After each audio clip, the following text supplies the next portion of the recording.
Hello everyone. आज के video में हम law of equipartition of energy के बारे में पढ़ेंगे इन डायटोमिक मॉलिक्यूल कि डायटोमिक मॉलिक्यूल में law of equipartition of energy किस तरीके से काम करता है, ये हम आज के वीडियो में देखेंगे। कल के वीडियो में हमने देखा था कि हमने मोनोएटॉमिक गैस मॉलिक्यूल के बारे में पढ़ा था पिछले बार। तो वहाँ पे देखा था कि हमारा मोनोएटॉमिक जो भी मॉलिक्यूल होता है वो सिर्फ उसके पास सिर्फ ट्रांसलेशन काइनेटिक एनर्जी होती है। उसके 3 कंपोनेंट होते हैं, एक्स वाई जेड एक्सिस के अलॉन्ग, और हर कंपोनेंट जो भी है उसका एक्स वाई जेड एक्सिस के अलॉन्ग, उस हर कंपोनेंट के अलॉन्ग 1/2 kBt इतनी एनर्जी होती है। Okay, that means that component contribute 1/2 kBt amount of energy into the total energy. Okay, तो आज हम डायटोमिक मॉलिक्यूल के बारे में देखेंगे कि डायटोमिक मॉलिक्यूल में law of equipartition of energy किस तरीके से काम करता है। तो सबसे पहले हम कंसिडर करेंगे एक डायटोमिक मॉलिक्यूल। अब डायटोमिक मॉलिक्यूल के एग्जांपल है H2N2। ओके, H2N2 ये हो गए सिमेट्रिक डायटोमिक मॉलिक्यूल। ओके, क्योंकि इनमें जो बॉन्ड पेयर होती है वो बीच में होती है। HCl हो गया या फिर HBr हो गया, तो these molecules are not symmetric molecules. Okay, so हम शुरुआत करेंगे सिमेट्रिक डायटोमिक मॉलिक्यूल से। तो हमने जो भी मॉलिक्यूल कंसिडर किए हैं वो डायटोमिक मॉलिक्यूल है with 2 atoms lying along the x axis. तो हमारा जो भी मॉलिक्यूल के एटम्स रहेंगे वो रहेंगे एक्स एक्सिस के along. Okay, that's orientation consider by us. तो ये हो गया हमारा, समझ लीजिए, एक्स एक्सिस। तो हमारा पहला मॉलिक्यूल समझ लीजिए यहाँ, तो दूसरा रहेगा यहाँ। ओके, तो and they are connected with each other with the help of covalent bond. Okay, तो अब आगे देखते हैं। The molecule has 3 translation degree of freedom. यहाँ पे DOF का मतलब है डिग्री ऑफ फ्रीडम। तो हमारा जो मॉलिक्यूल है ये भी 3 डायमेंशन स्पेस में घूमेगा, तो इसके पास जो भी हमारा डायटोमिक मॉलिक्यूल है उसके पास 3 डिग्री ऑफ फ्रीडम और 3 translation degree of freedom already रहेगी। ओके, क्योंकि वो 3 डायमेंशन में मूव करेगा। Okay, in addition it can rotate around Z axis and Y axis. Okay, as shown in figure. तो इनके अलावा हमारा जो मॉलिक्यूल है वो एक्स एक्सिस, वो Z एक्सिस और Y एक्सिस के अलॉन्ग रोटेट होता है। ओके, तो इसके कारण वहाँ पे 2 एडिशनल डिग्रीज ऑफ फ्रीडम आएगी। ओके, तो आप देख सकते हैं यहाँ पे ये हो गया हमारा Z एक्सिस, ये हो गया हमारा X एक्सिस। ओके, और जो हमारा एक्सिस ऑफ रोटेशन है, देखिए हमारे मॉलिक्यूल X एक्सिस के अलॉन्ग है। जब ये रोटेट होंगे तो ये रोटेट होंगे हमारे Z प्लेन में। ये हो गया हमारा XZ प्लेन। इस प्लेन में हमारे मॉलिक्यूल क्या होंगे, रोटेट होंगे, और जो एक्सिस रहेगा, जो भी एक्सिस ऑफ रोटेशन रहेगा वो रहेगा अलोंग द Y एक्सिस। तो यहाँ पे ये हो गया पहला तरीका रोटेट होने के मॉलिक्यूल के। और दूसरा तरीका होगा ये कि हमारा मॉलिक्यूल रहेगा XY प्लेन में। ये हो गया XY प्लेन, और जो भी एक्सिस रहेगा रोटेशन का वो रहेगा अलोंग द Z एक्सिस। तो ये 2 तरीके हैं हमारे मॉलिक्यूल के रोटेट होने के। एक तो वो इस तरीके से रोटेट होगा। Okay, means the molecule lies, the plane of rotation is lies within the XZ axis, और यहाँ पे रहेगा XY एक्सिस में। Okay, and position of axis of rotation change both the case. पहली बार है Y एक्सिस के along axis of rotation, दूसरी केस में है Z एक्सिस के अलॉन्ग। अब आगे देखते हैं। A diatomic molecule can rotate about its center of mass, okay, in 2 direction that are perpendicular to the molecular axis. Okay, हम ऑलरेडी डिस्कस कर चुके हैं कि हमारा जो मॉलिक्यूल है वो रोटेट होगा अबाउट इट्स सेंटर ऑफ मास। अब आप देख सकते हैं कि अगर हमारे ये 2 मॉलिक्यूल हैं तो इनका सेंटर ऑफ मास रहेगा बीच में, यहाँ पे रहेगा सेंटर ऑफ मास। अगर मॉलिक्यूल हमारे अगर आइडेंटिकल है, okay, that means molecules are identical, then centre of molecules में जो एटम्स है वो अगर आइडेंटिकल है तो हमारा सेंटर ऑफ मास बीच में रहेगा। If they are not identical then centre of mass is shifted toward the higher mass atom. Okay, तो जिस एटम का मास ज़्यादा रहेगा हमारा सेंटर ऑफ मास उसकी तरफ बढ़ेगा। Okay, but that's not a case. We are discussing here about the molecule which is having consist of identical atoms. Okay, तो यहाँ पे that's this are the symmetric molecule. Okay, तो ये सिमेट्रिक मॉलिक्यूल है. और the diatomic molecule are therefore possess 2 additional degree of freedom. तो यहाँ पे 2 एडिशनल डिग्री ऑफ फ्रीडम आ गए. ओके, एक तो मॉलिक्यूल एक्स एक्सिस के वाई एक्सिस के अलॉन्ग रोटेट हो सकता है या जेड एक्सिस के अलॉन्ग. ओके, तो यहाँ पे 2 नए डिग्रीज ऑफ फ्रीडम आ गई. ओके, तो okay, each of these 2 degree contribute rotational kinetic energy. तो ये जो भी डिग्रीज ऑफ फ्रीडम है ये कॉन्ट्रीब्यूट करती है रोटेशनल काइनेटिक एनर्जी को. इसके पहले की जो 3 डिग्री ऑफ फ्रीडम हमने देखी थी, ओके, वो थी ट्रांसलेशन डिग्री ऑफ फ्रीडम, जो कि कॉन्ट्रीब्यूट करती है ट्रांसलेशन काइनेटिक एनर्जी को. ओके, तो समझ लीजिए कि अब रोटेशनल मोशन है तो यहाँ पे मूवमेंट ऑफ इनर्शिया रहेगा. तो समझ लीजिए आई जेड और आई वाई ये मूवमेंट ऑफ इनर्शिया है हमारे मॉलिक्यूल के अबाउट जेड और वाई एक्सिस. ओके, यहाँ देख सकते हैं, यहाँ मैंने इंडिकेट किया कि यहाँ पे देख सकते हैं कि ये हो गया I Y. Okay, that's I Y, movement of inertia of the body about the Y axis. और दैट्स आई जेड, तो movement of inertia of body means molecule about a Z axis. तो आई जेड और I Y हमारे molecule के movement of inertia है Z और Y axis के along. और साथ में ओमेगा जेड और ओमेगा वाई उसकी एंगुलर वेलोसिटी है. और these are the angular speed और angular velocity, okay, about that particular axis. जैसे आई जेड हो गई हमारे मॉलिक्यूल की angular velocity along, sorry, omega Z हो गई एंगुलर वेलोसिटी हमारे मॉलिक्यूल की along I Z. Okay, I Z movement of inertia के लिए और ओमेगा वाई होगी angular velocity I Y movement of inertia के लिए. Okay, the rotational kinetic energy will be, rotational kinetic energy का formula आपको पता है, that will be half I omega square. तो पहले केस में आएगा इफ अगर मॉलिक्यूल जेड एक्सिस के अलॉन्ग वाई एक्सिस के अलॉन्ग रोटेट हो रहा है, ओके, तो उसका मूवमेंट ऑफ इनर्शिया रहेगा half I Y omega Y square. और अगर मॉलिक्यूल जेड एक्सिस के अलॉन्ग रोटेट हो रहा है, यहाँ पर आप देख सकते हैं, यहाँ पर जेड एक्सिस के अलॉन्ग रोटेट हो रहा है, तो उसका मूवमेंट ऑफ इनर्शिया रहेगा half I Z omega Z square. तो ये दो रोटेशनल काइनेटिक एनर्जी हमारे मॉलिक्यूल की एनर्जी में, टोटल एनर्जी में ऐड होगी. So thus the diatomic molecule the total energy due to the translation and rotational degree of freedom. तो जो भी हमारा डायटोमिक मॉलिक्यूल है उसकी जो भी टोटल एनर्जी रहेगी वो रहेगी ड्यू टू ट्रांसलेशन और रोटेशनल डिग्री ऑफ फ्रीडम. तो total energy E is equals to E translation plus E rotational. अब E total energy is equals to, अब ट्रांसलेशन के बारे में हम देख चुके हैं ऑलरेडी. तो वहाँ पे 3 कंपोनेंट होते हैं, एक होता है एक्स एक्सिस के अलॉन्ग ट्रांसलेशन काइनेटिक एनर्जी, एक वाई एक्सिस के अलॉन्ग और एक जेड एक्सिस के along. We already learn about this in detail in a last video, so no need to explain in this one. Rotational kinetic energy हमें पता है, that's rotational kinetic energy along Z axis और rotational kinetic energy along y axis. Okay, so both the axes are act as a axis of rotation in this 2 case. Here is the z axis is a rotational axis and here y axis is a rotational axis. So अब इसमें 5 term add हो गई हमारे total energy में molecule के. Okay, तो हमको भी पता है law of equipartition of energy क्या कहता है. Law of equipartition of energy कहता है कि जो भी टर्म है हमारे टोटल एनर्जी के फॉर्मूले में, जो भी जितनी भी टर्म है, और वो कौन सी term, quadratic term. Quadratic term means ऐसी टर्म जिसमें स्क्वायर है. तो यहाँ आप देख सकते हैं कि यहाँ पे स्क्वायर है वेलोसिटी का, यहाँ पे वेलोसिटी का स्क्वायर है, यहाँ पे वेलोसिटी का स्क्वायर है, यहाँ पे एंगुलर वेलोसिटी का स्क्वायर है, यहाँ पे एंगुलर वेलोसिटी का स्क्वायर है. तो जो भी स्क्वायर टर्म होती है, जो भी क्वाड्रेटिक टर्म होती है, वो हर टर्म कंट्रीब्यूट करती है हाफ के बी टी इतनी एनर्जी. ओके, तो यहाँ पे तो इस वाले केस में यहाँ पे आपको मिलेगी half K B T energy, यहाँ पे हाफ के बी टी, यहाँ पे हाफ के बी टी, यहाँ पे भी हाफ के बी टी और यहाँ पे भी हाफ के बी टी. तो टोटल एनर्जी अगर हम कैलकुलेट करें हमारे मॉलिक्यूल की, तो that will B 5u/2 kBt. Okay, so that energy is what, 5u/2 kBt.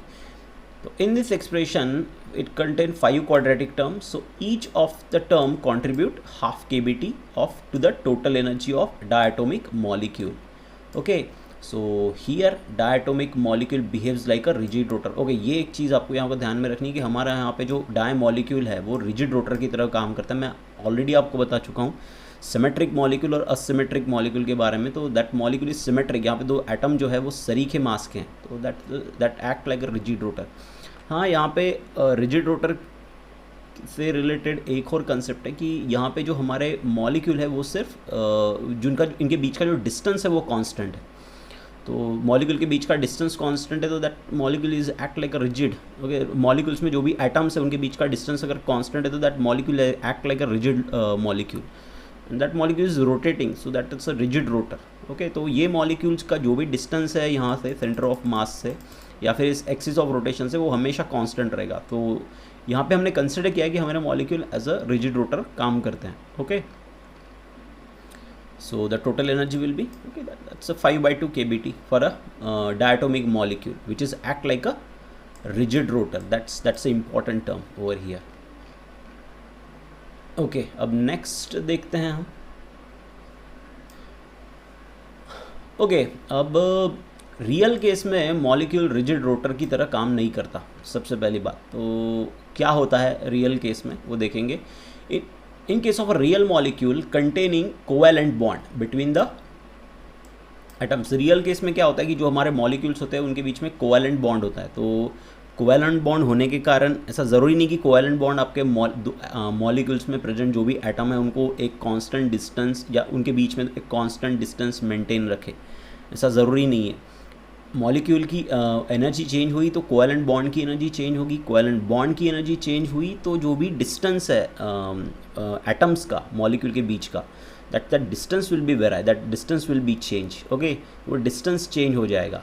Okay, तो जिसके कारण हमारे जो एटम है समझ लीजिए ये पहला एटम हो गया, ओके, ये दूसरा एटम हो गया, इन दोनों के बीच में जो डिस्टेंस है वो कांस्टेंट है। इसका मतलब क्या होगा, हमारे मॉलिक्यूल पास आएंगे। ओके, एनर्जी कम रही तो, एनर्जी ज़्यादा होगी तो एक दूसरे से दूर जाएंगे। ओके, और टेम्परेचर, जो भी टेम्परेचर है हमारे इस मॉलिक्यूल के अराउंड वो अगर फिक्स नहीं है, कांस्टेंट नहीं है, तो मॉलिक्यूल क्या होगे, that molecule will be come close and go far, come close and go far, that motion is just like a vibratory motion. Okay, तो that's a vibrational motion.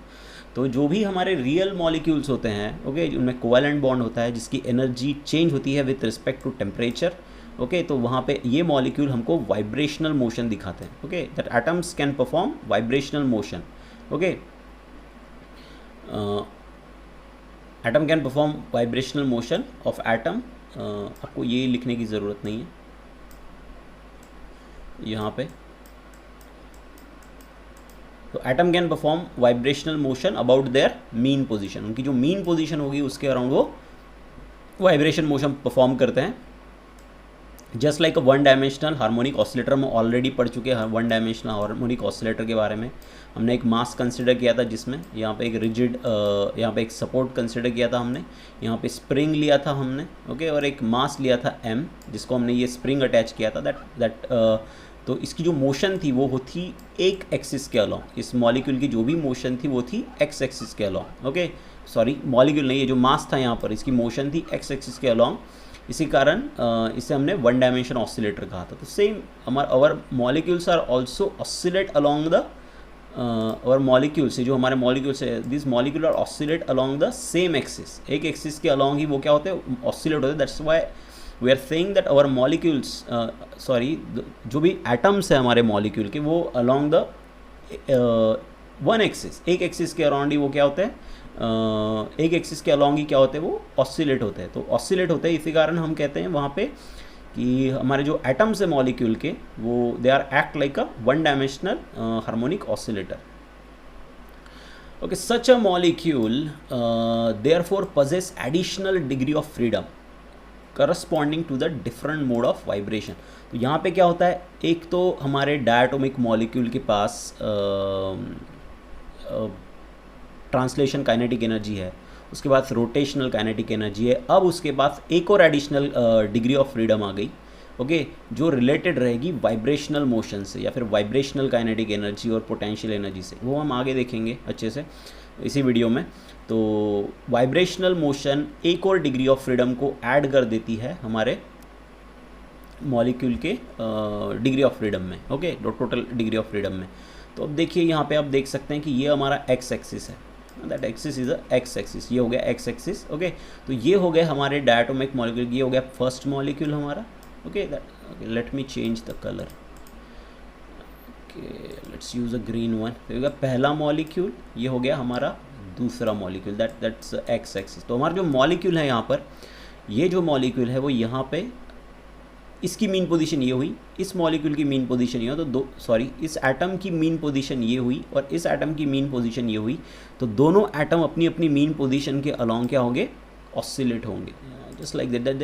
This arrows are indicating their motion. Okay, so this arrows indicate toe motion and fro motion, that's a vibratory or oscillatory motion। तो दोनों case में हमारे जो भी atoms है molecule के diatomic होंगे, वो उनकी मीन पोजीशन के अलोंग क्या करेंगे, वाइब्रेशनल मोशन या फिर ऑसिलेशन परफॉर्म करेंगे।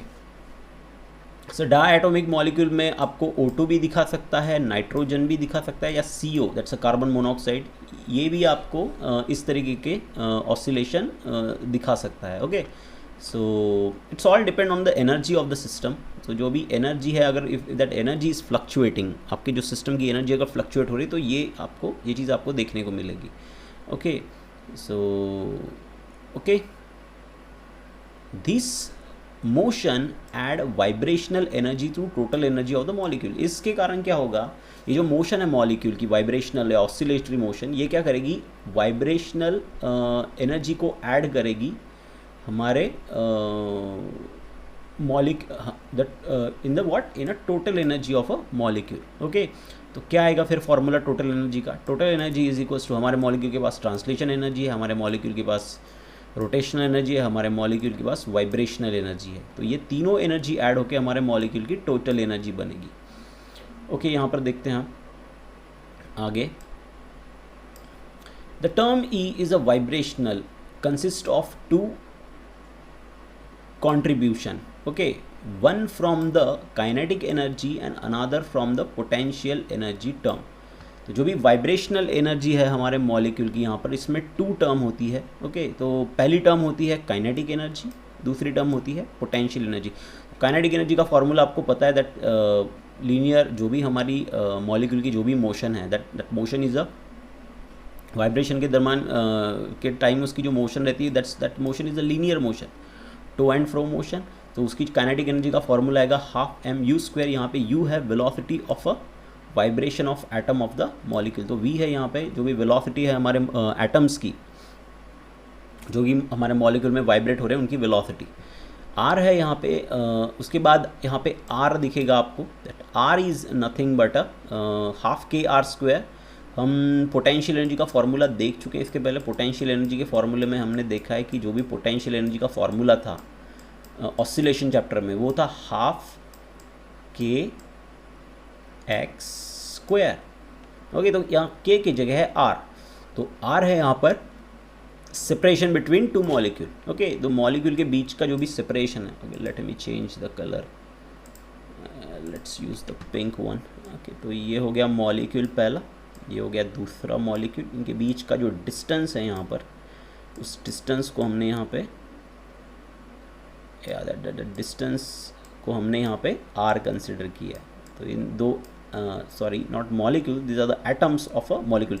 ये पूरी एंटिटी मीन्स ये 2 एटम को मिला के हमारा मॉलिक्यूल बनता है। ये पूरी इन सबको मिला के हमारा एटम बना। ओके, दैट इन सबको मिला के हमारा मॉलिक्यूल बना। ये पहला एटम, ये दूसरा एटम, दोनों को मिला के हमारा मॉलिक्यूल बनेगा। और दोनों एटम के बीच का जो डिस्टेंस है वो है R। ओके, तो यहाँ पे जो फॉर्मूला आएगा वो आएगा ½ उसके बाद K जो है यहाँ पर, ये है force constant. Okay, you know about it very well. Okay, K है यहाँ पे फोर्स कांस्टेंट। अब आगे देखते हैं, the term in equation 3 are quadratic in velocity and position respectively. अब यहाँ पे आप ध्यान से देखिए कि यहाँ पे जो 2 टर्म, आप यहाँ पे आपको 2 टर्म दिखेगी। वाइब्रेशनल काइनेटिक एनर्जी में आपको 2 टर्म्स दिखेंगी। सॉरी, वाइब्रेशनल जो एनर्जी है, not a kinetic energy, actually vibrational energy is made up of what, kinetic energy plus potential energy. Kinetic energy plus potential energy. तो ये होगी total vibrational energy which is made up of kinetic energy plus potential energy. तो यहाँ पे आप देख सकते हैं कि यहाँ पे दो क्वाड्रेटिक टर्म है, ये पहली क्वाड्रेटिक टर्म हो गई, quadratic term means square term, ये दूसरी क्वाड्रेटिक टर्म होगी। तो यहाँ पे क्वाड्रेटिक टर्म मीन्स यहाँ पे स्क्वायर है वेलोसिटी का और यहाँ पे स्क्वायर है पोजीशन का। r is depend is shows the distance between two molecule but actually it is indicating the position of two molecule। Okay, दो चीज़ों के बीच का डिस्टेंस अगर आपको पता है तो आप उनकी पोजीशन आसानी से फाइंड कर सकते हो। So that's why they are saying that there is a square of velocity, okay, this or position in the quadratic form। तो square है velocity आपकी position का और यहाँ पे velocity का भी square है। तो यहाँ पे दो terms है जो कि quadratic है। तो इसका मतलब क्या हुआ, पहली टर्म कंट्रीब्यूट करेंगी energy is equals to half K B T, that term contribute half K B T, that term contribute half K B T, तो दोनों मिला के यहाँ पे हो जाएगा के बी टी। तो टोटल जो एनर्जी आपकी वाइब्रेशनल जो टोटल वाइब्रेशनल काइनेटिक एनर्जी रहेगी, वाइब्रेशनल एनर्जी रहेगी, not a kinetic, total vibrational energy जो रहेगी which is made up of kinetic plus potential, वो उसमें पहली term half K B T, दूसरी term half K B T, ऐसे मिला के टोटल जो भी कॉन्ट्रीब्यूशन रहेगा वो रहेगा K B T. You can see over here each will each contribute about what half K B T. तो quadratic term of in velocity and position both term will contribute the energy half K B T. तो यहाँ पे vibrational motion का total contribution कितना हुआ, vibrational motion कितनी energy को contribute करेगी यहाँ पे, तो 2 into half K B T. तो यहाँ पे अगर 2 कैंसिल हो गया, 2 कैंसिल हो गया तो क्या होगा यहाँ पर, 2 अगर कैंसिल हो गया तो यहाँ पे मिलेगा आपको के बी टी। तो that's energy which is contributed by vibrational motion to the total internal energy of a molecule. Okay, अब आगे देखते हैं। So hence for a non rigid diatomic molecule, अब नॉन रिजिड डायटोमिक मॉलिक्यूल मतलब मैं आपको पहले ही बता चुका हूँ। नॉन रिजिड किसको बोलेंगे, ये हमारा जो मॉलिक्यूल है उसके बीच का जो डिस्टेंस है, okay, that distance is not constant. Okay, तो हमारा जो मॉलिक्यूल है उस मॉलिक्यूल के बीच में जो जिन एटम से बना हुआ है, तो distance between the atoms of that molecule is not constant, that's why it is non rigid. तो दिस आर द वाइब्रेटिंग, तो ये जो एटम्स है ये वाइब्रेट हो रहे हैं, so that's why it is non rigid molecule।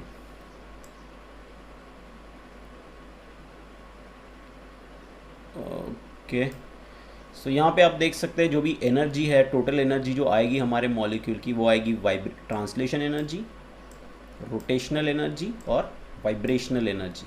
तो अब देखते हैं अब तो ट्रांसलेशन में है 3 टर्म, रोटेशनल में है 2 टर्म, ओके, और वाइब्रेशनल में भी है 2 टर्म। सो हर टर्म कंट्रीब्यूट करेगी half K B T, half K B T, half K B T, यहाँ पे भी हाफ के बी टी, यहाँ पे भी हाफ के बी टी, यहाँ पे भी हाफ के बी टी, इधर भी हाफ के बी टी। तो ये सारी टर्म मिला के जो टोटल एनर्जी आएगी हमारे मॉलिक्यूल की, जो कि नॉन रिजिड रोटर है, ओके, तो उसकी जो टोटल एनर्जी आएगी 7/2 के बी टी। तो आप यहाँ देख सकते हैं कि अगर मॉलिक्यूल हमारा रिजिड रोटर है, मीन्स उसमें एटम्स के बीच का डिस्टेंस कांस्टेंट है, तो वहाँ पे वाइब्रेशनल मोशन नहीं होगी। तो वाइब्रेशनल मोशन नहीं होगी तो वाइब्रेशनल डिग्री ऑफ फ्रीडम भी नहीं आएगा वहाँ पे कुछ।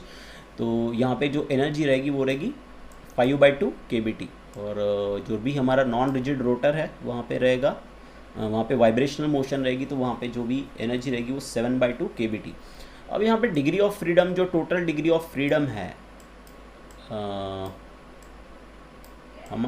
हमारे उस मॉलिक्यूल के लिए जो कि रोटेट हो रहा है, ओके, तो वो जो टोटल डिग्री ऑफ फ्रीडम यहाँ पे रहेगा वो रहेगा 5।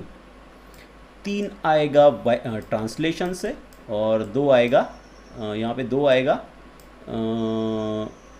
3 ट्रांसलेशन से आएगा डिग्री ऑफ फ्रीडम और 2 आएगा रोटेशनल से। अब इधर देखते हैं, तो यहाँ पे आप देख सकते हैं कि यहाँ पे जो डिग्री ऑफ फ्रीडम रहेगा वो रहेगा 7। यहाँ पे डिग्री ऑफ फ्रीडम का जो वैल्यू रहेगा वो रहेगा 7। तो यहाँ पे 3 है ट्रांसलेशन, 2 है रोटेशनल और यहाँ पे दो रहेगी हमारे, नॉट दो नहीं, यहाँ पे रहेगी बस एक। ओके, सो या एक रहेगी हमारी वाइब्रेशनल। तो यहाँ पे जो degree of freedom, that degree of freedom is 6। यहाँ पे जो डिग्री ऑफ फ्रीडम रहेगा वो रहेगा 6। That's interesting little bit, because यहाँ पे 7 है टर्म। तो यहाँ पे जो डिग्री ऑफ पर यहाँ पे जो मोशन है वो एक ही एक्सिस के अलॉन्ग है, इसी कारण यहाँ पे डिग्री ऑफ फ्रीडम एक ही रहेगी वाइब्रेशनल की। तो टोटल डिग्री ऑफ फ्रीडम हो गया यहाँ पे 6। Okay, that's you have to remember.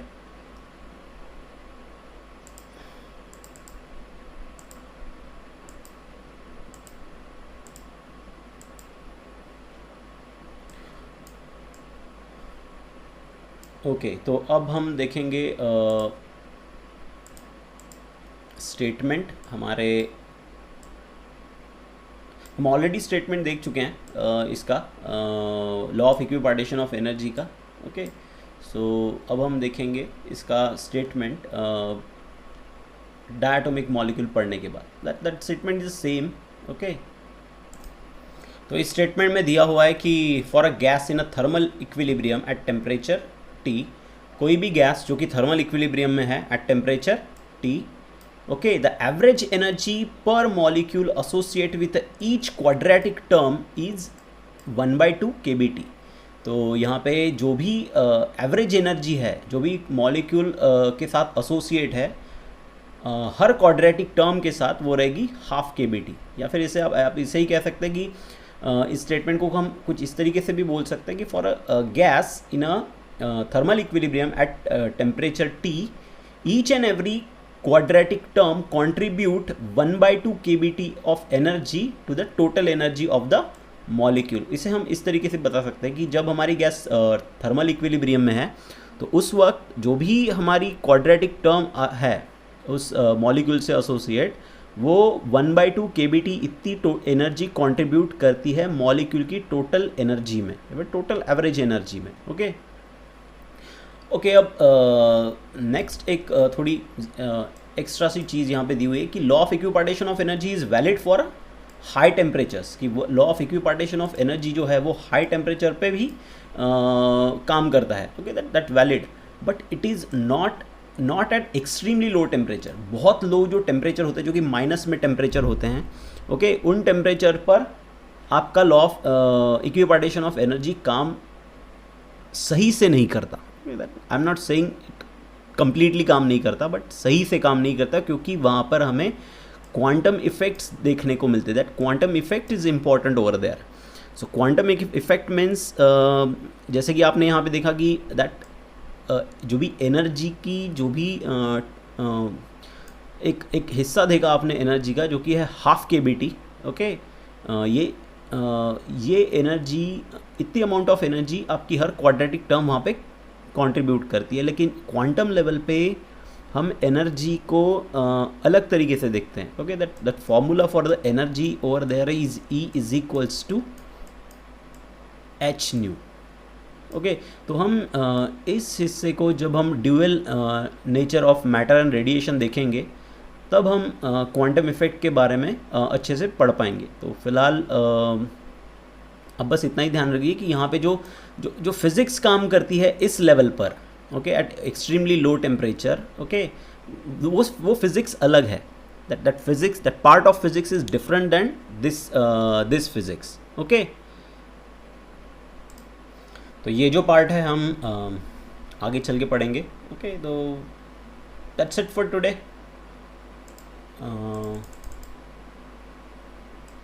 इसके बाद के भी लेक्चर में हम स्पेसिफिक हीट के बारे में पढ़ेंगे। Okay, that's a important topic.